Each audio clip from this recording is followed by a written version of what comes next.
बगाडाचा संपूर्ण गाडा हा बाभळीच्या लाकडापासून तयार केला जातो। हे लाकडाचं साहित्य वर्षभर गावाच्या पश्चिमेस असलेल्या थोरल्या विहिरीत ठेवलं जातं।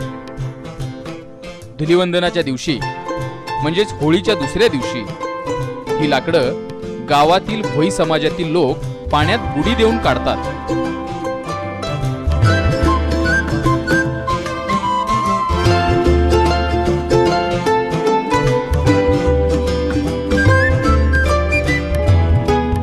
आणि गावकरी ही लाकडं मंदिरात आणतात।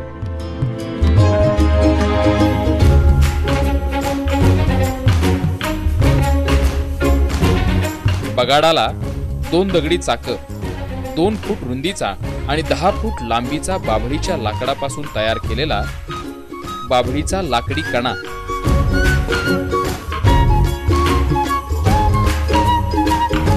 त्या कण्यावर 2.5 ते 3 फूट जाडीचं आणि 10 फूट लांबीचं एक लाकूड बसवतात। त्याला वाघाचं तोंड तयार केलेलं असतं, म्हणूनच त्याला वाघला असं म्हणतात। त्याच्या मध्यभागी उभा असतो 18 फूट उंचीचा एक खांब, त्याला खांबला असं म्हणतात। असा खांब पिळकावणीच्या साह्यानं वाघाच्या लाकडात घट्ट बसवतात। त्या खांबल्यावर 40 ते 45 फूट लांबीचं कळकाचं गुंफलेलं शीड बाहुलीच्या साह्यानं बसवतात। या शिडाला बगाड्या टांगण्यासाठी व्यवस्था केलेली असते।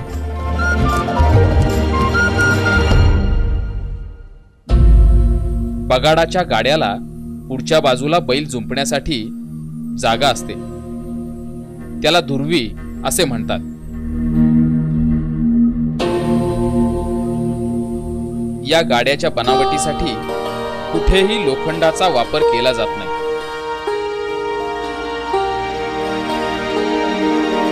हा तयार झालेला बगाडाचा गाडा म्हणजे प्राचीन तंत्रज्ञानाचा एक उत्तम नमुना आहे।